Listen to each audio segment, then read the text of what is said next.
Kesaksian Jubair, detik-detik kapal Rohingya raib di Laut Andaman ditinggal kapten saat di Aceh. Kisah hilangnya kapal Rohingya berisi 200 penumpang Desember 2023 lalu diungkap M. Jubair, salah satu warga Rohingya yang menumpang salah satu kapal yang selamat. Menurutnya, seperti dilansir dari Serabi News 24 Januari 2024, ada dua kapal yang beriringan berangkat dari Bangladesh awal Desember. Namun saat memasuki Lautan Andaman, salah satu kapal yang berada di belakang kapal yang mereka tumpangi mati mesin dan bocor.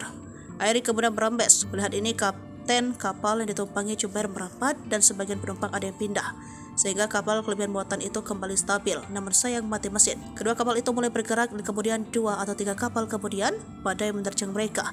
Gulungan ombak menghantam kapal hingga merusak mesin kapal yang ditumpangi Jubair. Kapal itu hanyut semakin jauh, kata para penumpang, hingga menghilang dari pandangan. Di kapal Jubair orang-orang mulai meratap. Sementara, kata Jubair, kapal mereka juga mati mesin dan terombang-ambing hingga diselamatkan oleh kapal tentara di kawasan setempat dan didorong hingga ke perairan Aceh. Dia pun sedih saat berupaya mendayung kapal yang merapat, namun sambutan dari penduduk di Aceh tak bersahabat.